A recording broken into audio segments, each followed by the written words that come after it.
Boa noite. Quem tem medo da PEC 55? A proposta de emenda constitucional que congela os gastos públicos pelos próximos 20 anos deverá ser votada em primeiro turno no Senado na próxima terça-feira. O segundo turno está previsto para 13 de dezembro. Nós tivemos a oportunidade de discutir aqui no Opinião Pernambuco os efeitos da PEC 55 na educação. Chegou a hora de falarmos sobre os impactos da PEC na saúde. Quem participa hoje do nosso programa é o presidente da Associação dos Docentes da Universidade Federal de Pernambuco, Augusto Barreto. Augusto, boa noite. Boa noite. Primeira pergunta que eu tenho para você é a seguinte: se a PEC de fato for aprovada no Senado, essa contenção de gastos, esse congelamento já começa a vigorar em 2017, exceto para a saúde e educação, que aí é só em 2018. Por que a separação da educação e da saúde? É uma tentativa do governo já de tentar minimizar os efeitos a longo prazo da própria PEC. Né? Quando a gente fala de saúde, a gente tem que entender os efeitos da educação e principalmente da saúde, os efeitos da epidemiologia. A saúde brasileira, desde 70 para cá, ela vem passando por uma transição demográfica e epidemiológica.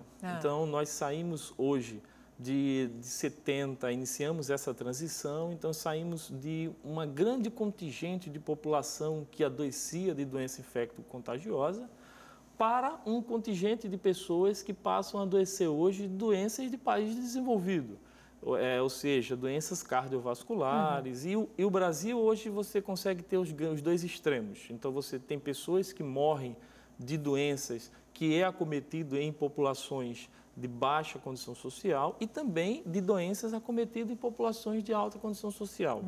E a PEC, ela vem no grande sentido, tudo isso tem que ser levado em consideração para avaliar os impactos na saúde. A PEC, ela vem nada mais, nada menos com o intuito do projeto de Estado que hoje a gente tem. Avaliar a PEC pontualmente é esquecer o projeto de Estado que o atual governo tem. O mesmo projeto de Estado que foi colocado lá pelo Brescia Pereira, pelo Fernando Henrique Cardoso, um Estado neoliberal. Então, um Estado enxuto. Um Estado enxuto, a redução do Estado, um Estado que não gaste muito, que tenha uma economia liberal, a mesma economia norte-americana em princípio, e que, por sinal, quando a gente avalia os Estados Unidos hoje é o país que mais investe na educação, na saúde, de uma forma per capita. O Brasil hoje investe aproximadamente $591 por pessoa no sistema público de saúde. Os Estados Unidos investem $4.400 por pessoa por ano.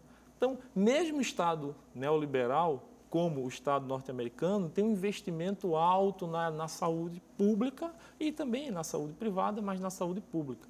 Entender a PEC é entender uma ponta de um iceberg apenas, como um projeto de Estado do governo Temer, que é um projeto que vem lá naquela ponte para o futuro que já dizia muito bem como era. Um projeto de Estado que teria privatizações, um projeto de Estado que diminuiria o Estado brasileiro, chegando a ponto tal de demissões. Exemplo que está acontecendo agora no Banco do Brasil, vai acontecer em todo o serviço público, que é o Programa de Demissões Voluntárias, o PDV. E já teve aqui na época do Fernando Henrique Cardoso, em que o governo abriu um projeto de dizer, olha, quem quer pedir demissão pode pedir. Mas mesmo considerando o documento que você citou, a ponte para o futuro, uma proposta de congelamento de gastos em áreas sociais estratégicas, como saúde, educação, segurança, por exemplo, mesmo ali, era um pouco inimaginável, não era? Era o que nós estamos passando hoje no atual governo, não era esperado do ponto de vista, como é que eu posso dizer, social, nem no ponto de vista econômico, da velocidade que está sendo colocado. Então, o atual governo, ele entende que a popularidade dele é muito baixa, então ele precisa necessariamente fazer as reformas que ele chama de estruturantes, essas reformas que têm um único intuito de manter a dívida pública elevada e tirar da saúde e educação e de outros projetos sociais. Na saúde, particularmente, o que o governo está fazendo é um absurdo total, um disparate total. O governo está entendendo que a população não vai crescer.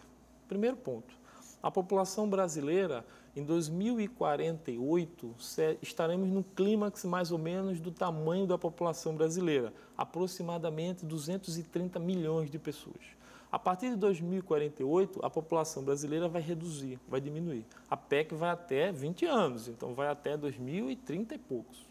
Então, nesse período, a população vai estar em pleno crescimento. Né? Então, o primeiro ponto é achar que a população não vai crescer. Então, se a população não vai crescer, eu não preciso aumentar. A PEC, ela não diminui a verba, ela congela a verba de 2016 em diante. Congelar, por quê? Porque colocar apenas a inflação é não aumentar, é apenas congelar. E aí, o intuito da emenda da Constituição, a emenda 86, que foi de 2015, do ano passado, já junto com a emenda 26, que foi de 2000, vinha com o objetivo de sempre aumentar um pouco a arrecadação para a saúde. A PEC, não, a PEC vai se fixar esse pouquinho que era aumentado. Por exemplo, hoje a receita líquida para a saúde é 13,2. Ano que vem vai passar para 13,7. Significa 104 bilhões. Se a PEC for aprovada e se a gente levar em consideração esse ponto, esse 13,2, nós já perderíamos para o ano que vem 4 bilhões. Mas a ideia é, a PEC ela é dúbia, do ponto de vista que a PEC revoga a emenda da Constituição de 86, a emenda com 86, que é de 2015, e coloca para a Receita 15% da receita líquida, do dinheiro que é do PIB. Então, esses 15% a gente pode entender de duas formas. Será que a partir do ano que vem eu terei 15% da receita líquida ou terei o 13,7% como vai ser ano que vem? Então, nem o IPEA, nem o IBGE, nem os próprios avaliadores conseguem definir porque a própria PEC já tem uma dubiedade nesse sentido. Se for o 15, ótimo. Agora, se for o 13,7, a gente só vai ter o custo do ano que vem, que é 104 bilhões, que o Ministério da Saúde já pediu, fixo por 20 anos. Você falou que a PEC ela contém um erro em si, que é imaginar, por exemplo, que não vai haver aumento de demanda. Haverá aumento de demanda porque a população vai crescer, vai aumentar. Então, você vai ter uma demanda maior com recursos congelados. Que cenário você pode descrever para a gente agora, para o telespectador brasileiro? Vai ser esse cenário brasileiro na saúde com uma demanda que aumentou e a receita congelada e, convenhamos, quer dizer, a saúde, por mais que se invista, me parece que não é um investimento hoje ainda suficiente ou ideal para atender a demanda que a gente tem hoje. Os especialistas mostram que o grande problema da saúde é financeiro e gestão.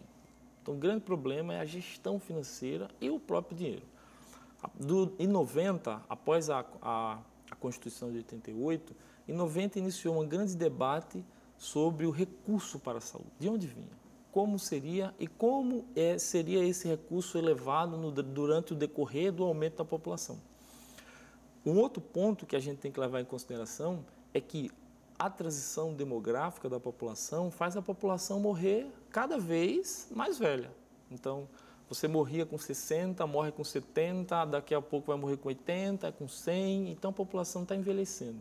Quanto mais eu envelheço a população, mais eu elevo o custo de média e alta complexidade. Também básico, lógico, na atenção básica, mas eu também elevo o custo de alta e média complexidade. Então, idosos, eu vou ter a população com um aumento de idosos assustador.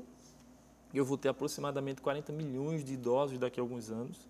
Então, o Brasil vai ter uma perspectiva de ser o país com o maior número de idosos do mundo. Então, eu vou ter um aumento de idosos, eu vou ter um aumento da população, eu vou ter aumento de doenças de alta e média complexidade, doenças cardiovasculares que gastam muito. Tudo isso em conjunto, o cenário é o pior possível. Nós já conhecemos esse cenário há alguns anos atrás, desde a época do Fernando Henrique Cardoso.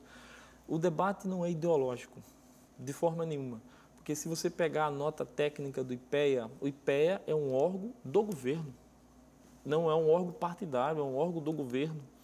Então, a nota técnica já em si já define que o cenário é o pior possível. Ou seja, cenário pior possível, dentro disso que você falou no aumento de uma população idosa. Vão ser idosos sem atendimento. Exatamente. Você falou de doenças de alta complexidade. Vão faltar recursos para o atendimento dessas doenças de alta complexidade? Vai faltar recurso.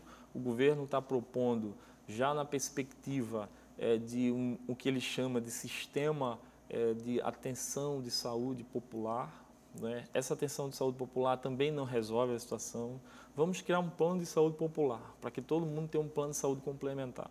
Não resolve a situação. Mas esse plano de saúde popular que o governo fala é um plano privado? Privado. Então, com o intuito já de reduzir o Sistema Único de Saúde. A população brasileira, em 80, 85, se perguntou qual o modelo de Estado que ela queria.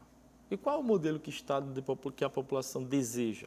Com a Constituição de 88, ela decidiu qual é o modelo. Qual é o modelo? É um modelo de Estado em que você tem uma educação pública, gratuita, de qualidade. Não chegamos a uma educação de qualidade como desejamos, mas criamos um sistema universal de atenção, que, por sinal, é um dos melhores sistemas universais de atenção de saúde do mundo. O que temos hoje. O SUS hoje, espelhado e levado para uma série de outros países como um modelo. Funciona muito bem, por sinal. O problema é, repito de novo, a gestão. Então, melhorar o processo de gestão desse sistema. Aí sim a gente teria um sistema mais eficaz. Então, a população entendendo isso, quer hoje um sistema de saúde pública e um sistema de educação pública. A população não terá mais. Com esse governo, com o atual governo que está, não terá mais um sistema público. O Estado vai ser reduzido. Reduzindo o Estado, eu não tenho condição de manter uma educação pública e uma saúde pública, como eu gostaria. E aí vamos criar o sistema de atenção privado popular. Mas o sistema de atenção privado popular não vai dar o suporte necessário para que eu atenda de forma adequada a população. Exemplo, medicamentos de alta complexidade, medicamentos complicados, de difícil, você vai ter que recorrer ao sistema único. Atenção de alta complexidade. Que não terá esse medicamento. Que não terá. Então, o SUS vai dar esse aporte, como já dá hoje. Hoje você tem uma grande quantidade de pessoas que saiu da atenção privada para a atenção pública, porque entrou em crise, então a pessoa corta o seu plano de saúde e vai para o Sistema Único. O Sistema Único de Saúde hoje já teve um aumento assustador. Então, o governo, ele simplesmente não mexe na dívida pública, então não tira nada, não fala nada na PEC na dívida, mas vamos cortar em outros setores. Então, vamos cortar na atenção, nos gastos que ele chama de gasto primário. Vamos congelar o salário dos funcionários públicos, vamos reduzir o número de concursos e vamos necessariamente diminuir o gasto primário. E aí atinge diretamente a população. A população brasileira tem que entender que será atingida sim.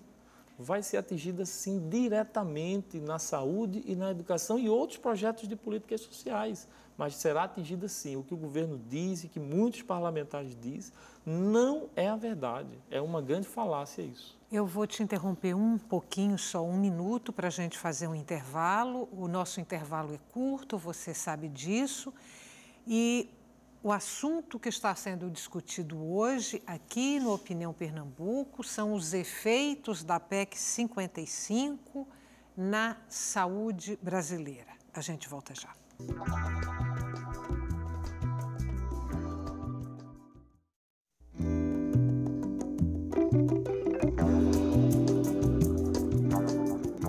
O O congelamento dos gastos públicos durante 20 anos e os efeitos dessa medida na área da saúde, caso a proposta de emenda constitucional seja aprovada no Senado. Esse é o tema que está sendo discutido hoje aqui no Opinião Pernambuco. Participam do nosso programa o presidente da Associação dos Docentes da Universidade Federal de Pernambuco, Augusto Barreto, e agora também a presidente do Colegiado dos Secretários Municipais de Saúde de Pernambuco, Geisiane Vale Paulino.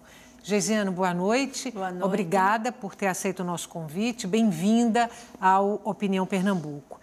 Você não participou do primeiro bloco e nós conversávamos aqui, antes da sua chegada, sobre um cenário possível de se imaginar para a saúde brasileira, caso a PEC seja aprovada no Senado.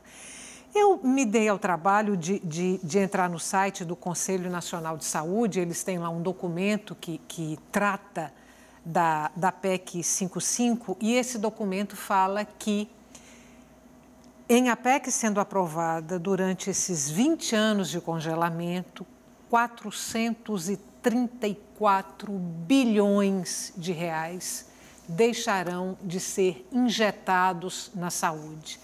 A minha pergunta é: que saúde será essa?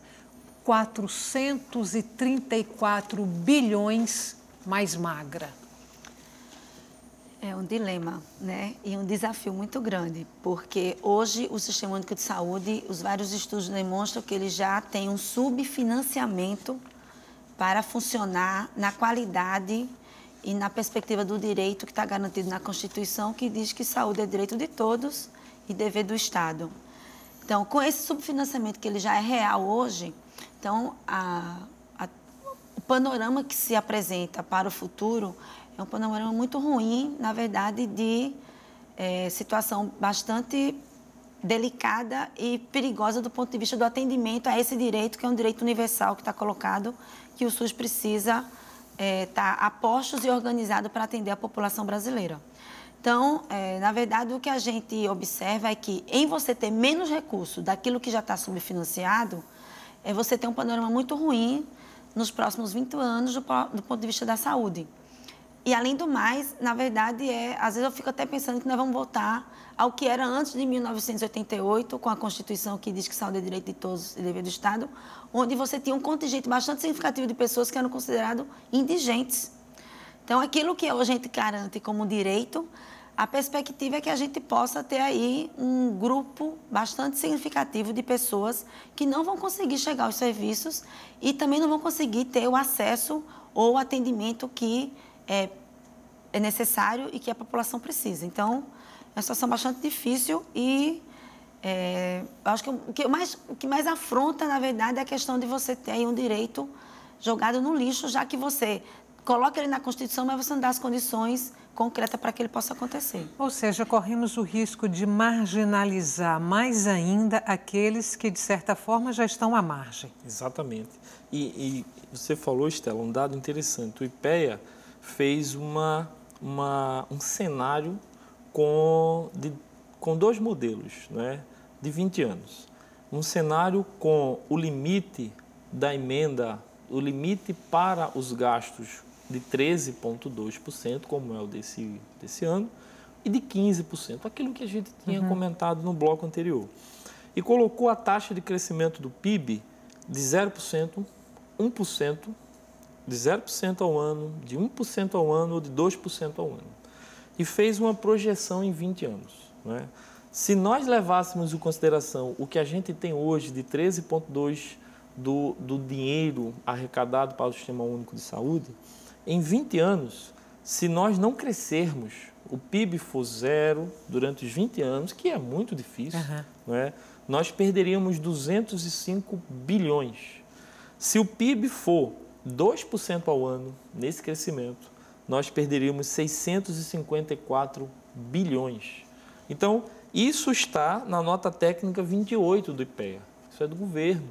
Isso não é um debate ideológico nem partidário. Não é? Eu, particularmente, não tenho nenhum partido, eu não sou ligado a nenhum, não sou filiado, nunca fui a nenhum partido. Isso aqui é um documento oficial do próprio governo.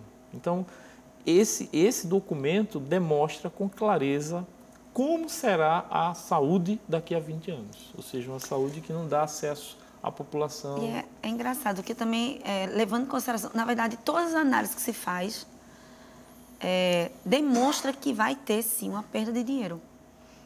Vai ter uma perda de dinheiro. E você não ter recurso financeiro significa dizer que você também não tem a possibilidade de você abrir mais serviços, de você garantir um rol de medicamento mais eficiente, mais eficaz, inclusive com tecnologias novas que o mercado oferece.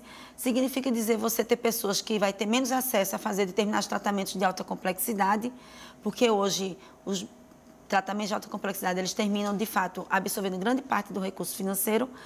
Significa também dizer que você não vai abrir mais unidades de saúde da família, significa dizer que você também não vai abrir mais, não vai ter a possibilidade de renovação da frota do SAMU.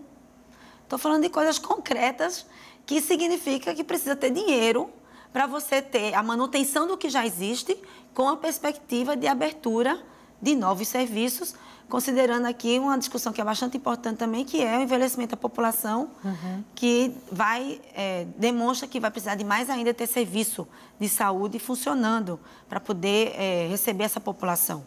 Então, acho que tem duas linhas, do ponto de vista da assistência, que você precisa ter serviços funcionando para fazer o atendimento, e também da linha de promoção da saúde, que é na perspectiva de que as pessoas possam, porque vão envelhecer, né? A estatística demonstrando isso, a expectativa de vida do brasileiro, ela cresceu, e na hora que cresce, você tem pessoas que terminam chegando na idade maior no seu envelhecimento. Então, se a expectativa de vida hoje é 70, a tendência é que você chegue a 75, 78, 80 anos.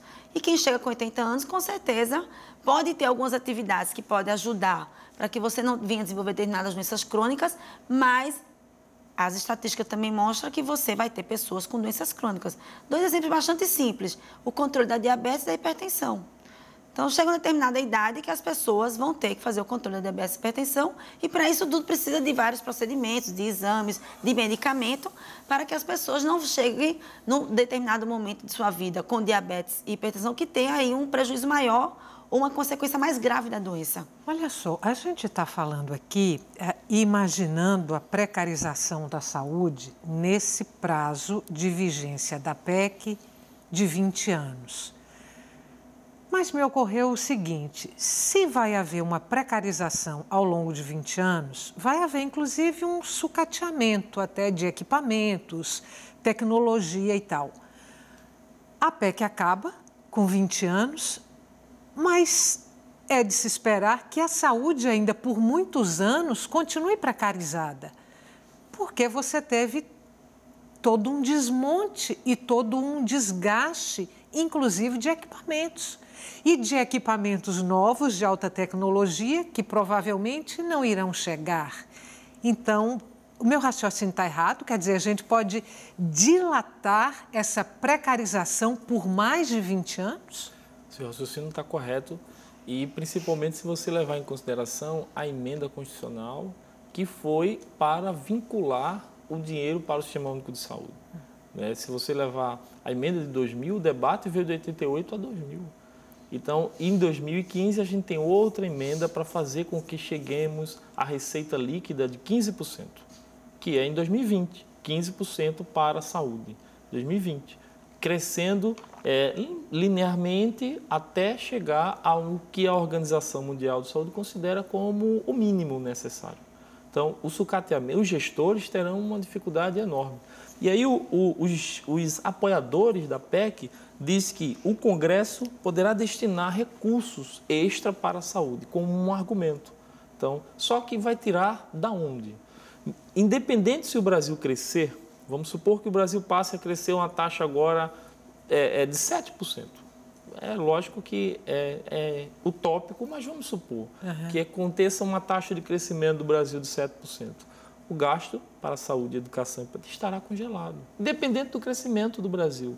A austeridade fiscal, o Fundo Monetário Internacional já disse em documento que a austeridade fiscal não é o caminho adequado para a saída da crise. Disse em documento, mas o Brasil ainda permanece nessa austeridade.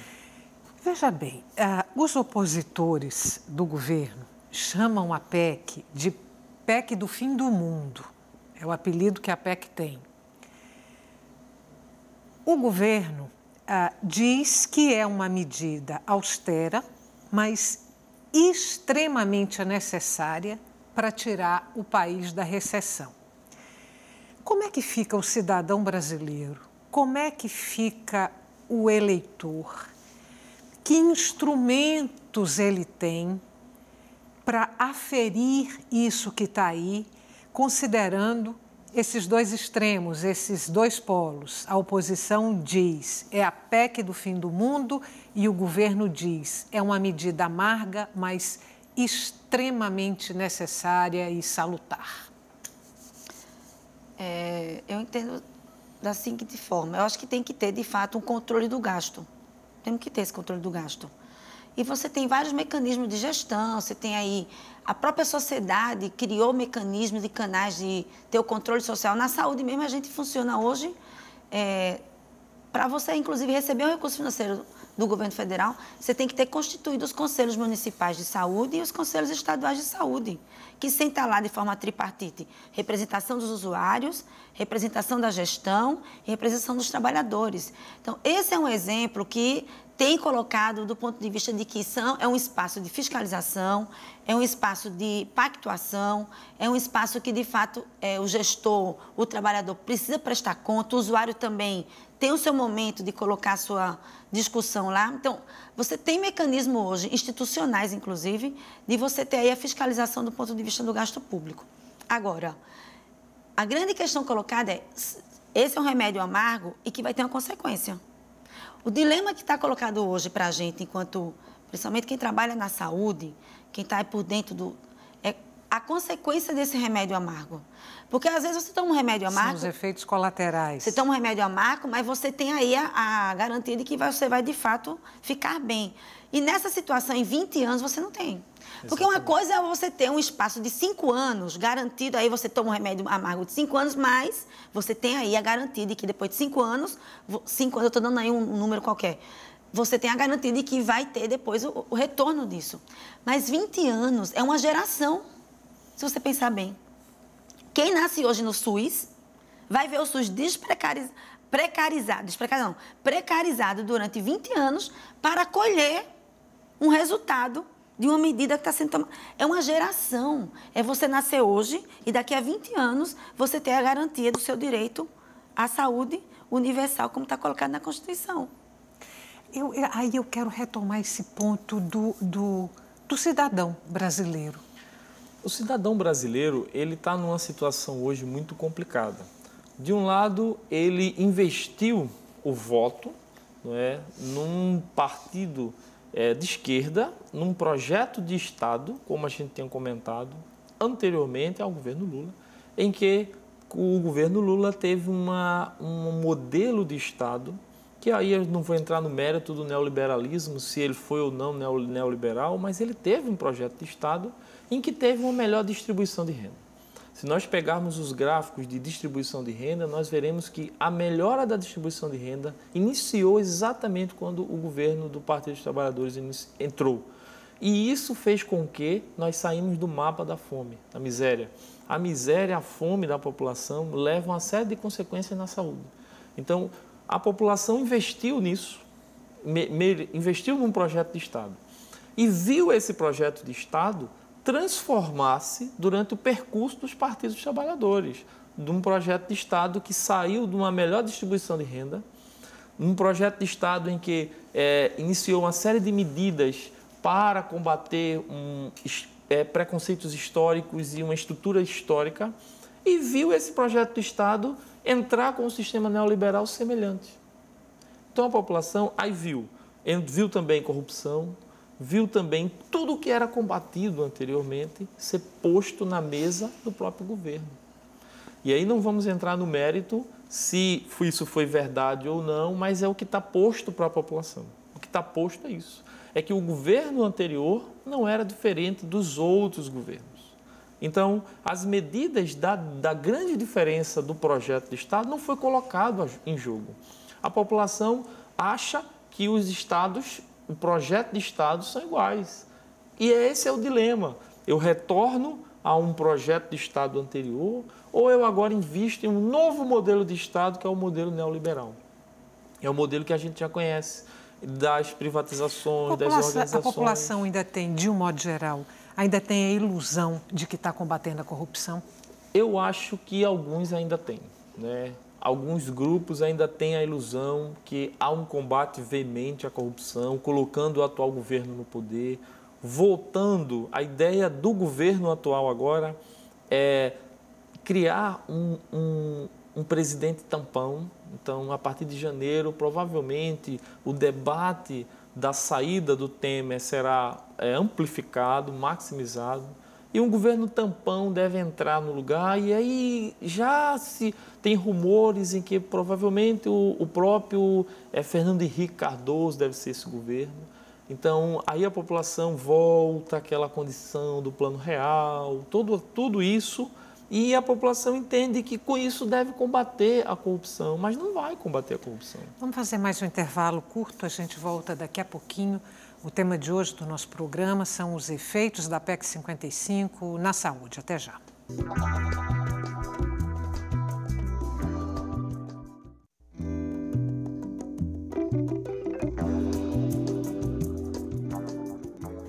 Estamos de volta para o terceiro e último bloco do Opinião Pernambuco. Os efeitos da PEC 55 na saúde brasileira é o tema de hoje do nosso programa.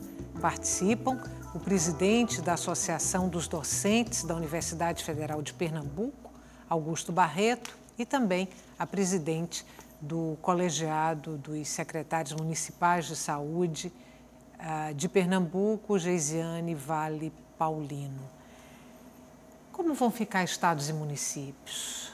A saúde, especificamente, é gerida pelos estados e gerida pelos municípios?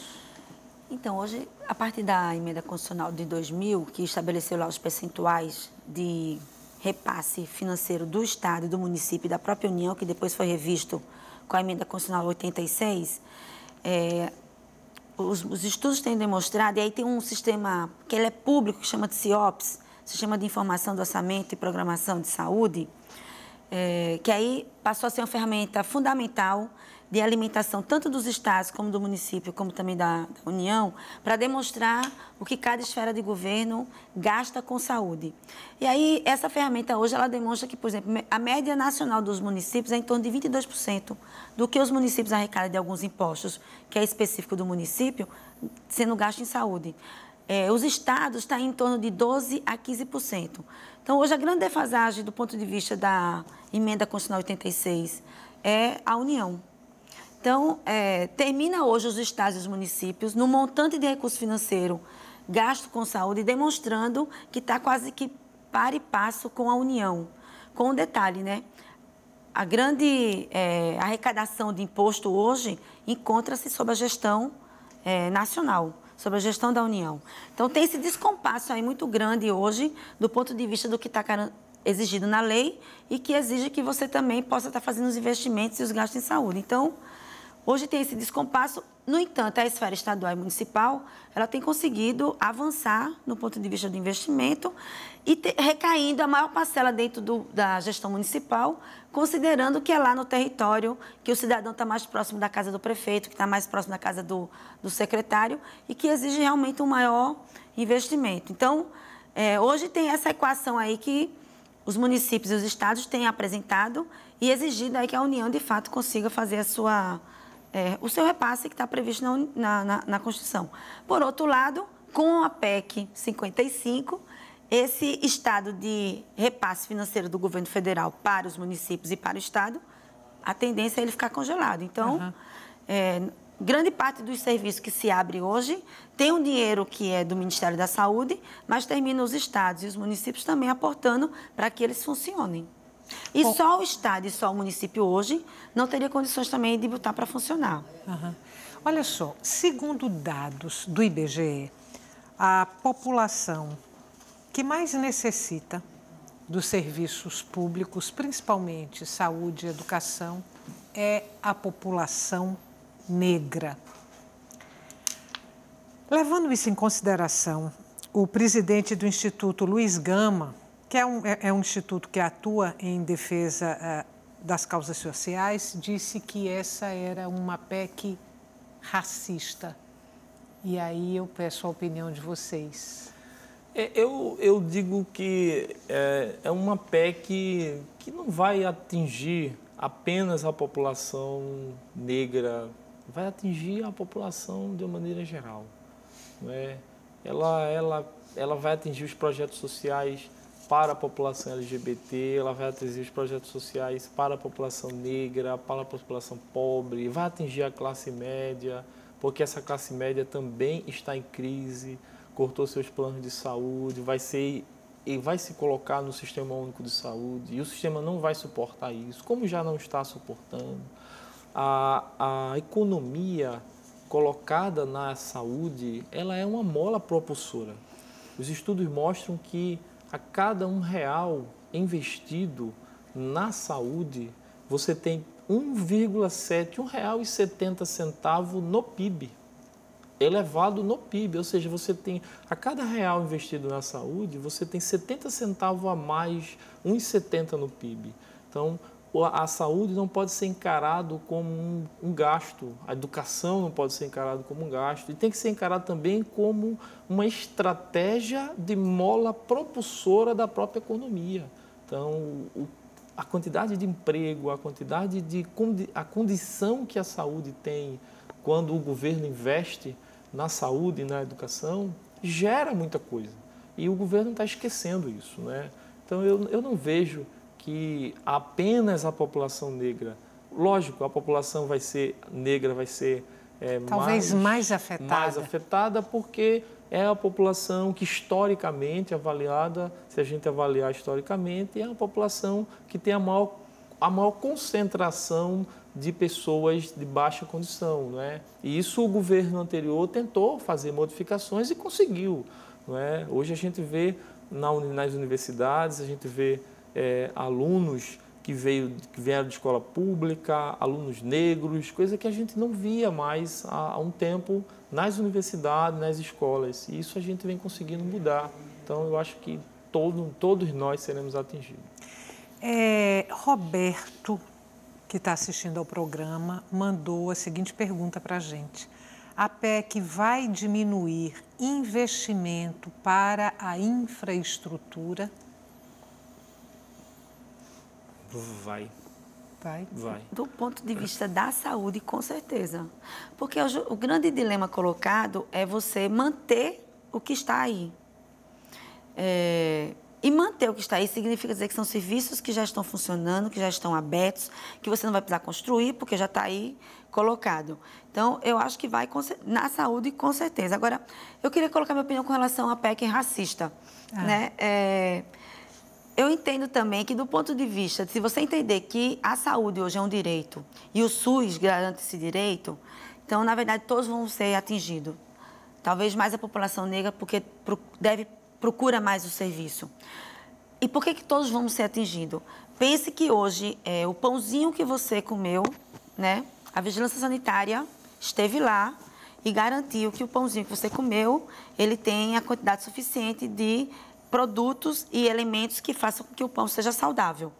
Então, desde a hora que você acorda, com a vigilância sanitária funcionando, até o momento que você leva o seu filho para tomar vacina, que hoje, de fato, esse é um serviço que funciona muito bem no Brasil, então você tem aí a possibilidade de não ter, com a emenda 241 ou com a emenda 55, você não tem, então, esse direito que está garantido e que já funciona hoje, ser precarizado para o futuro. Então, e aí não é só a questão da população negra.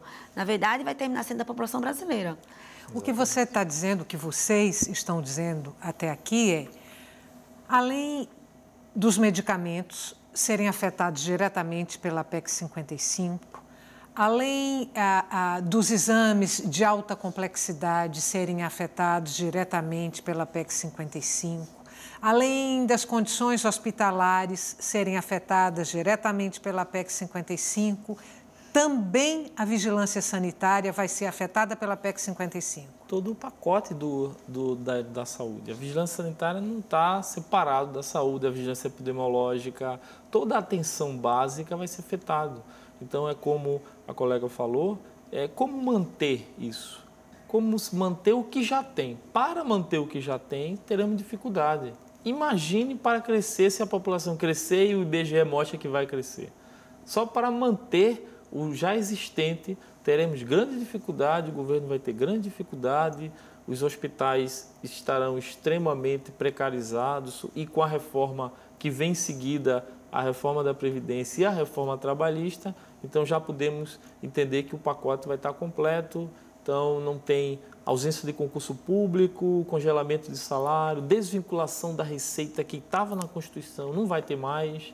Salário mínimo vai... Congela o salário mínimo e aí a gente vai esperar o bom senso do governo. Vamos esperar o bom senso do governo para aumentar o salário dos médicos, dos enfermeiros, dos fisioterapeutas, dos técnicos de enfermagem. Não vai ter o bom senso.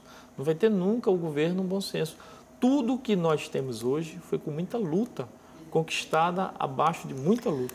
E os governadores nunca terão esse bom senso. Então, ter mais dinheiro para a educação porque está percebendo que não tem, ter mais dinheiro para a saúde porque está percebendo que não tem, eu acho muito difícil eles terem. Eu vou só dar um exemplo bem realista, assim. Hoje você tem um calendário de vacina dentro do SUS que pega desde o bebezinho até o idoso. Isso só foi possível, e se você pegar o programa de imunização do início, ele só vacinava criança. Hoje você tem uma gama de vacina, e agora está... super interessante, o HPV agora, a vacina contra o HPV vai também dar nos meninos, porque no primeiro momento só era nas meninas. Uhum. Isso só foi possível porque houve a possibilidade de você ter um investimento maior, demonstrando epidemiologicamente, do ponto de vista de proteção, de prevenção, de que se você previne com vacina, você também ganha do ponto de vista dos internamentos. Mas esse investimento inicial de você ter essa população protegida com vacina só está sendo possível porque você teve aí um aporte a mais de recurso financeiro. Quanto custa, por exemplo, a vacina contra o HPV no sistema privado de saúde? A última informação que eu obtive, não sei se ainda é a realidade, estava em torno de R$350 a R$400 uma dose. Para você ficar imunizado, precisam de 3 doses. Era de R$300 a R$400 na iniciativa privada. Hoje você tem as meninas sendo vacinadas com as 3 doses gratuitamente. Minha vontade é chorar, mas vamos lá. Agora, tem uma questão que eu acho que o colega colocou aqui que é importantíssimo para a gente refletir, que é assim... Qual é mesmo a saúde que queremos? É a pública? Qual é mesmo a educação que queremos? Como um direito universal e público? Porque se assim acreditamos e se assim foi colocado na Constituição, é preciso que o Estado brasileiro, né, governos federal, estadual e municipal, de fato, coloquem isso como uma prioridade dentro das suas agendas. Então, qual é mesmo a saúde que queremos? É a pública? É a universal? É a universal? Mas quando a proposta de governo não passa pelas urnas, a quem você vai estar respeitando? Que voto você vai estar respeitando se você não foi eleito pelo voto? Pergunta de Edivaldo Natal, da linha do Tiro. A PEC, uma vez aprovada, pode ser revogada? Pode. E, particularmente, a minha esperança, Rivaldo, é que eu acho que ela perdure aí 3 anos no máximo e seja revogada. Porque eu ainda tenho essa esperança. É só uma esperança ou é uma convicção? É convicção, é complicado, né? Eu ouvi vários debates e alguns debatedores citaram essa condição. A condição da saúde, da educação e de outras políticas sociais estarão tão complicadas que a revogação vai ser provavelmente iminente. O próprio governo vai avaliar que... Porque vai ser uma revoga inevitável. Provavelmente. Então, para isso, para tentar ainda mostrar ao governo que a gente está vivo, né? Nós da ADUFEP estamos enviando 4 ônibus no próximo sábado para Brasília, ajudando aí as centrais sindicais na mobilização, não é? A comunidade universitária da UFPE está nos ônibus, então professores, técnicos e estudantes. O Sintufep, que é o sindicato dos técnicos, também está enviando ônibus. A própria UPE e os outros sindicatos, todos nós estamos agregados aí na tentativa de mobilizar o máximo de gente possível para no dia 29 estar em Brasília e mostrar aos senadores que o povo não quer isso. Agora, se a PEC parece tão desastrosa, inconstitucional, como garantiu lá o Conselho Jurídico do próprio Senado, e tão desastrosa ao ponto de se prever que, como você falou, ao largo de 3 anos, o próprio governo vai ter que revogar essa medida, porque ela será insustentável, o que justifica a aprovação dela agora? Ela deve entrar em votação em primeiro turno na próxima terça-feira. Dia 29. Em segundo turno, no dia 13 de dezembro. Eu acho que precisa da aprovação de 3/5 do Senado para ser aprovada e para sanção presidencial. Qual a expectativa de vocês em relação à votação no Senado? A minha é que passa com muita tranquilidade. Não é? A minha também. Vai passar com muita tranquilidade. Agora, eu acho que a grande questão colocada é, vai ter factibilidade? Talvez daqui a 3, 4, 5 anos tenha que fazer uma revisão, né, da própria emenda. E considerando que daqui a 2 anos também o próprio Congresso pode ser renovado. Exatamente. Também é outra questão, porque os novos parlamentares que chegarem também podem chegar com outra visão, com outro entendimento, e eles é que fazem as leis, né? Então, temos essa esperança também.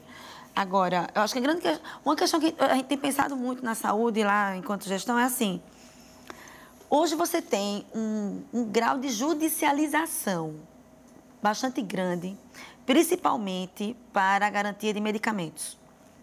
Muitos dos medicamentos de ponta, que muitos deles nem entrou ainda no Brasil, enfim, tem todo um contexto aí com relação à judicialização. Ao mesmo tempo que você tem aí o direito garantido pelo judiciário, você também tem uma lei sendo criada que lhe tira, né, a possibilidade de que o direito seja garantido. Então, tem essa contradição muito grande hoje dentro da própria sociedade brasileira. Então, hoje, se você pega aí, os processos de judicialização são enormes e que, inclusive, reportam um gasto extremamente grande dentro do Sistema Único de Saúde. Bom, esse é um dilema também colocado. Como é que vai se entender que é um direito, mas, ao mesmo tempo, é uma restrição financeira? Acabou o tempo do programa, infelizmente. Até uma próxima oportunidade. Muito obrigada mais uma vez por terem vindo aqui hoje. Boa noite mais uma vez para você que está em casa. Muito obrigada pela companhia até agora e muito obrigada pelas perguntas. O Opinião Pernambuco volta amanhã.